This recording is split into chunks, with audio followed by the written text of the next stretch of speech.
Autrefois, une race de chasseurs exceptionnels, les Baya, chassaient le python d'une façon tout aussi extraordinaire, en employant un appât humain. Il arrive que les hommes de Mbao aient eux aussi recours à cette technique. Naina, le chef pisteur, va introduire une jambe dans le terrier et la fera avaler volontairement par le python.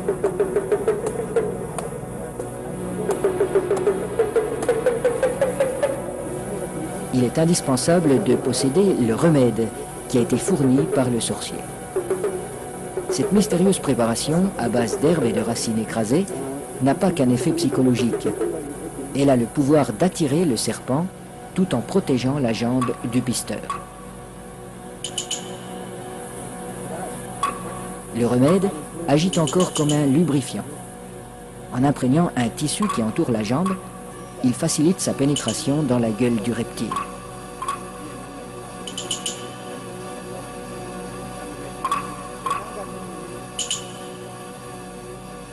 La jambe appât restera en principe intacte, car le python avale simplement cette proie qui vient à lui. À peine sera-t-elle attaquée superficiellement par les sucs digestifs.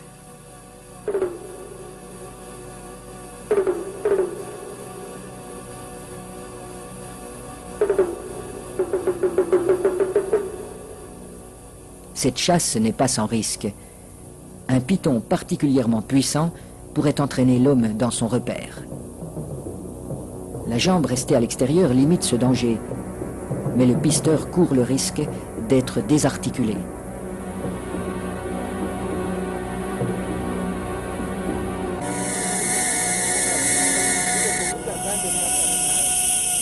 Pour rendre l'attente moins pénible, mais aussi faciliter le glissement des corps de l'homme et de l'animal, on place des feuilles fraîches sous le pisteur.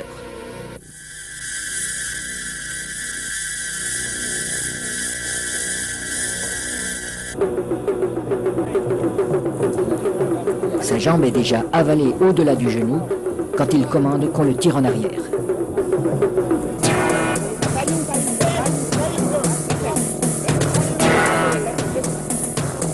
Refusant de laisser échapper sa proie, le python apparaît. Les aides tirent de façon irrégulière. Il secoue le python pour l'empêcher de trouver un point d'appui. Le pisteur relève son pied à angle droit pour ferrer le serpent, à la manière d'un hameçon. L'animal se sent piégé, mais il ne peut plus lâcher la jambe. Le python est maintenu allongé. Il faut éviter qu'il ne s'enroule. Cette position lui enlève une grande part de sa force. Pour dégager sa jambe, Naina déchire la gueule du python au couteau.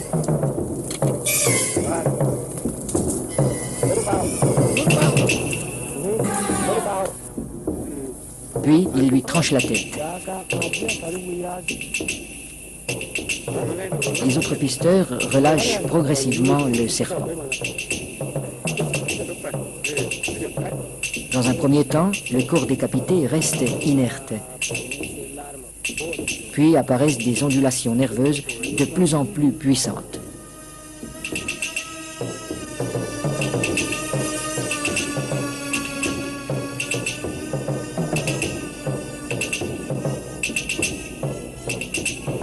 Il bougera ainsi pendant près d'une heure, prenant presque des positions d'attaque comme s'il cherchait toujours, au-delà de la mort, à menacer ses assaillants.